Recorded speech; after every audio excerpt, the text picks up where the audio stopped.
Peux-tu te présenter rapidement? Alors, je suis Quentin Delot et je viens du milieu du cinéma d'animation 3D.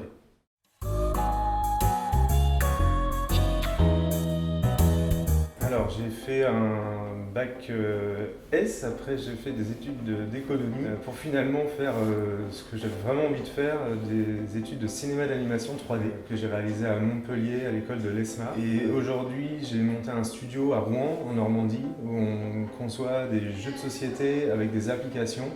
Donc on est très inspiré du milieu du cinéma d'animation et du jeu vidéo dans ce que l'on développe. Et donc je suis aussi professeur à l'Animéa, où j'enseigne l'animation 3D, de la modélisation jusqu'à quelques matières de 3D pour être généraliste.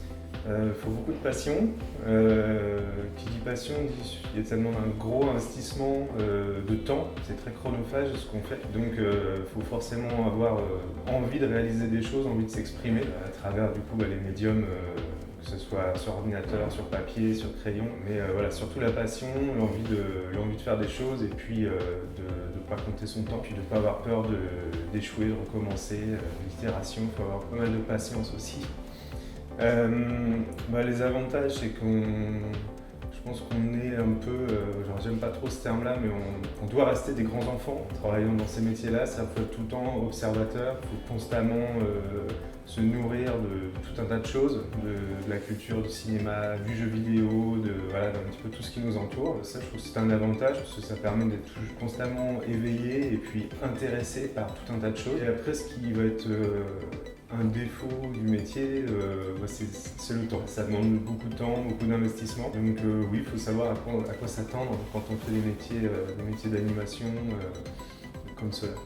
Les évolutions, il y en a plein. En fait, à partir du moment où on est capable de faire, on fait de l'animation 3D, il y a plein de métiers. Donc tout dépend de la spécialité dans laquelle on va se perfectionner. Et globalement, on peut travailler pour l'industrie du cinéma classique, c'est-à-dire faire des effets spéciaux sur des films de prise de vue réelle. Il y a énormément de travail là-dedans. Après, il y a tout le film d'animation 3D, donc pour faire les films qu'on connaît, les gros studios comme Pixar, Disney et les autres. On peut aussi travailler dans la communication visuelle, on peut aussi travailler dans pas mal de choses à vrai dire. Moi, pour ma part, dans le jeu de société, c'est vraiment très spécifique. Je fais énormément de 3D, énormément d'animation. J'utilise énormément mon métier tout ce que j'ai appris à l'école dans ce que je fais aujourd'hui. Et pourtant, je ne savais pas forcément en faisant ces études-là que j'allais atterrir ici.